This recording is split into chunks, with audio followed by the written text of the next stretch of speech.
Welcome दोस्तों, technique से तरक्की में आपका स्वागत है। इस वीडियो में हम इंडियन एजुकेशनल सिस्टम में आए बड़े चेंज के बारे में बात करेंगे।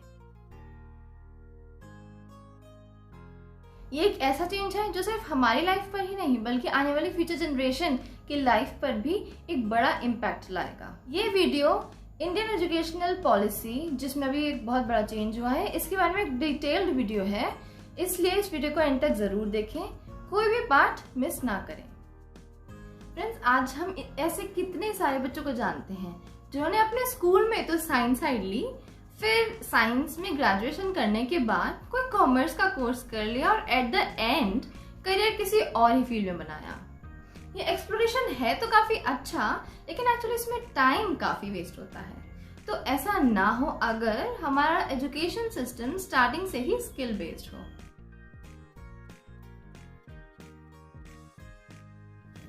इसकी शुरुआत हुई जब 2014 में जो गवर्नमेंट आई, उसने अपने मैनिफेस्टो में नई एजुकेशन पॉलिसी लाने की बात कही।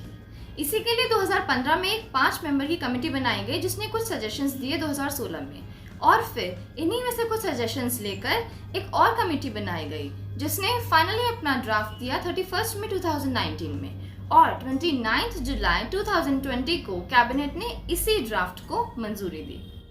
इस पॉलिसी में बहुत सारे चेंजेस लाए गए हैं, जैसे कि पहले राइट टू एजुकेशन था एज ग्रुप 6 to 14 के लिए, जो कि अब 3 to 18 के लिए कर दिया गया है। देन अगर हम बात करें कि लर्निंग की, तो पहले रोड बेस्ड लर्निंग थी, मतलब रट्टाफिकेशन। तो बच्चे रटने में और ग्रेड्स लाने में इतने बिजी थे कि वो नॉलेज गेन करना तो भूल ही जाते थे, जबकि अब लर्निंग टोटली स्किल बेस्ड और प्रैक्टिकल इम्प्लीमेंटेशन बेस्ड होगी।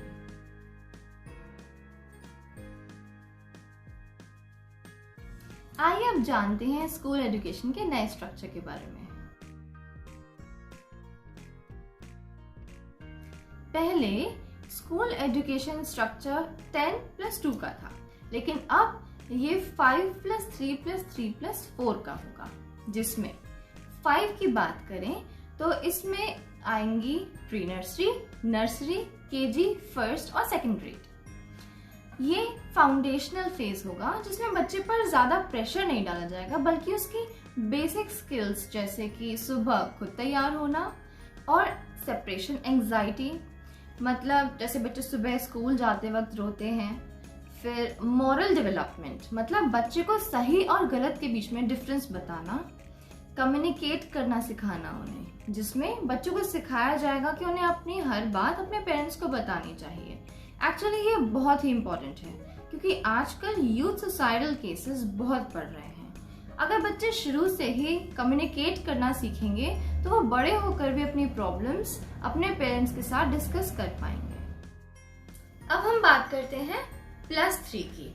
इसमें आएंगे ग्रेड्स 3, 4 और 5। इसमें फॉर्मल क्लासरूम लर्निंग स्टार्ट हो जाएगी with the incorporation of text books. इसका मेन पर्पस होगा बच्चों को डिफरेंट सब्जेक्ट्स के साथ इंट्रोड्यूस करवाना, for example humanities, science and mathematics, जिससे कि बच्चा अभी से अपना इंटरेस्ट जान पाए। अब हम अगर बात करें +3 पार्ट 2, इसमें आएंगे ग्रेड 6, 7, 8। ये मिडिल स्कूलिंग होगी, जिसमें खास बात ये होगी कि इसमें बच्चे के एनालिटिकल स्किल्स और लॉजिकल थिंकिंग, एब्स्ट्रैक्ट थिंकिंग पर फोकस किया जाएगा।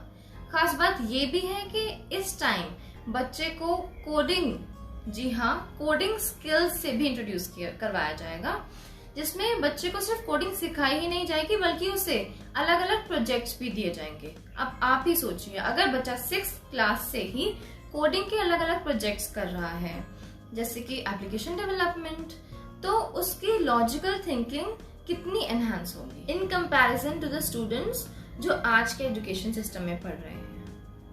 अब हम बात करते हैं +4 के बारे में। इसमें आती हैं क्लासेस 9th, 10th, 11th और 12th। 11th में आते ही जो जबरदस्त प्रेशर आता था हम लोगों के ऊपर, अब ऐसा नहीं होगा, क्योंकि 11th में जो हम लोगों को 3 स्ट्रीम्स में डिवाइड कर दिया जाता था, अब वो नहीं होगा। एक्चुअली पहले हम स्ट्रीम चूज करते थे, लेकिन अब हमें सब्जेक्ट्स चूज करने होंगे, और वो भी इतनी लिबर्टी कि हम कोई भी सब्जेक्ट चूज कर सकते हैं, मतलब कोई भी कॉम्बिनेशन। फॉर एग्जाम्पल हिस्ट्री के साथ मैथमेटिक्स या फिजिक्स या केमिस्ट्री, एज वी विश। पहले 9th-10th में आते ही बच्चे इतने अंडर प्रेशर आ जाते थे कि वो एक्स्ट्रा को करिकुलर एक्टिविटीज में पार्ट लेना ऑलमोस्ट खत्म ही कर देते थे। लेकिन डू यू नो व्हाट, अब ऐसी activities as a subject choose किया जा सकता है। जी हाँ, अगर आपको डांसिंग, सिंगिंग या किसी भी ऐसी को करिकुलर एक्टिविटीज में इंटरेस्ट है तो आप उसे एज अ सब्जेक्ट चूज कर सकते हैं। पहले रट्टाफिकेशन करने की वजह से ऐसी चीजों में पार्ट लेने की टाइम ही नहीं होता था, लेकिन now you got the liberty. हम सभी जानते हैं कि बच्चे बोर्ड्स का कितना प्रेशर लेते हैं और फिर इस पूरे साल की मेहनत का सिर्फ एक एग्जाम से जज होना, is it fair? I feel it is quite unfair. लेकिन अब इस चीज का भी सॉल्यूशन दिया गया है। अब बोर्ड्स 2 बार होंगे। जी हाँ, 2 बार। अगर एक बार किसी भी वजह से आपका एग्जाम अच्छा नहीं गया तो आपके पास एक और चांस है टू इम्प्रूव योर परफॉर्मेंस, क्योंकि ऐसे बहुत सारे केसेस हुए थे जहाँ पे किसी भी इमरजेंसी सिचुएशन की वजह से स्टूडेंट्स का एग्जाम अच्छा नहीं जाने पर उनका पूरा साल बर्बाद हुआ। तो अब ऐसा कुछ नहीं होगा। और कुछ अच्छी बातें हैं कि अब सिलेबस भी कम होगा और पूरा पेपर सब्जेक्टिव नहीं होगा। अब पेपर सब्जेक्टिव और ऑब्जेक्टिव दोनों का कॉम्बिनेशन होगा। एक और बात ये है कि अब जो क्वेश्चंस आएंगे वो प्रॉपरली याद कर लिखने वाले नहीं आएंगे, बल्कि इम्प्लीमेंटेशन, एप्लीकेशन बेस्ड क्वेश्चंस होंगे। आइए जानते हैं कि कॉलेज एजुकेशन में क्या चेंजेस आए हैं। पहले होता था कि अगर हम फाइनल ईयर के बाद कॉलेज पूरा करने के बाद जब कॉलेज छोड़ते थे तो हमें डिग्री मिलती थी, लेकिन अगर उससे पहले किसी इमरजेंसी या किसी भी सिचुएशन की वजह से कॉलेज छोड़ने पर कोई भी डिग्री नहीं मिलती थी। अगर हम उसके बाद कॉलेज कंटिन्यू करना चाहते थे तो हमें स्टार्टिंग से, मतलब फर्स्ट ईयर से कॉलेज ज्वाइन करना पड़ता था। लेकिन अब इंट्रोड्यूस किया जाएगा मल्टीपल एंट्री एग्जिट ऑप्शन, जिसमें कॉलेज एजुकेशन फेजेस में कंप्लीट होगी। मतलब अगर आप फर्स्ट ईयर के बाद कॉलेज छोड़ना चाहते हैं ड्यू टू एनी रीजन तो आप कॉलेज छोड़ सकते हैं, और उसके बाद कंटिन्यू जब आप करेंगे तो आप सेकेंड ईयर से ही कंटिन्यू करेंगे। ये क्रेडिट बेसिस पर होगा, मतलब सब्जेक्ट वाइज जो आपके क्रेडिट स्कोर्स हैं वो डिजिटली स्टोर कर लिए जाएंगे और वापस से जब आप ज्वाइन करेंगे कॉलेज फिर से तो क्रेडिट स्कोर्स उन्हीं स्कोर्स में ऐड होंगे। अभी तक कॉलेज स्टडीज में एप्टीट्यूड का कोई रोल नहीं था, लेकिन अब जो बच्चे एप्टीट्यूड में अच्छे हैं, एप्टीट्यूड का अलग से एग्जाम होगा और ये मार्क्स भी कॉलेज के सब्जेक्ट मार्क्स के साथ ऐड किए जाएंगे। इसकी वजह से स्टूडेंट्स को जॉब्स में बहुत ज्यादा बेनिफिट भी मिलेगा, क्योंकि ऑलमोस्ट हर जॉब में एप्टीट्यूड पूछा ही जाता है। This is a plus point. अब डिफरेंट यूनिवर्सिटीज को हेड करने के लिए एक ऑर्गेनाइजेशन बनाई जाएगी। इससे क्या होगा कि जो क्वालिटी ऑफ एजुकेशन है थ्रू आउट द कंट्री ये मेंटेन रहे। मतलब कैसे, अगर करिकुलम हम सेम रखें थ्रू आउट द कॉलेजेस तो इस क्वालिटी को मेंटेन किया जा सकता है। ये ऑर्गेनाइजेशन पब्लिक सेक्टर, मतलब पब्लिक कॉलेजेस पर भी कंट्रोल रखेगी फॉर देयर फी, बिकॉज अगर हम ये एजुकेशन सिस्टम को प्रॉपरली इम्प्लीमेंट करना चाहते हैं एजुकेशन पॉलिसीज को, तो पब्लिक सेक्टर को अंडर कंट्रोल रखना इज रियली इंपॉर्टेंट। 2026 तक भारत एवरेज एज 29 के साथ विश्व का सबसे युवा देश होगा। इसका लाभ उठाने के लिए इस पॉलिसी का सही से इम्प्लीमेंट होना बहुत ही जरूरी है। अगली इंपॉर्टेंट चीज जो इस पॉलिसी में शामिल की गई है वो है रिसोर्स, प्रोसेस और डेटा शेयरिंग। इसमें जो कॉलेजेस या स्कूल्स हैं वो अपने इंपॉर्टेंट प्रोसेसेस या क्वालिटी प्रोसेसेस को शेयर करेंगे। फॉर एग्जांपल जैसे कि कोई स्कूल है दिल्ली में जिसके पास कोई स्पेशल प्रोसेस है या फिर कोई स्पेशल प्रैक्टिस है जिससे वो एजुकेशन में क्वालिटी ऐड ऑन करता है, तो ऐसी चीज को बाकी स्टेट के स्कूल्स में भी शेयर किया जाएगा, जिससे कि हर स्कूल को या हर इंस्टीट्यूट को एक मेंटेन्ड क्वालिटी ऑफ एजुकेशन मिल सके। इससे ऑनलाइन लर्निंग भी प्रमोट होगी। अब जानते हैं मास्टर्स और डॉक्टरल लेवल पर क्या चेंजेस आए हैं। इसमें 3 रूट्स से इसको स्ट्रेंथन किया जाएगा, 1 year degree, 2 year degree and 5 year integrated degree.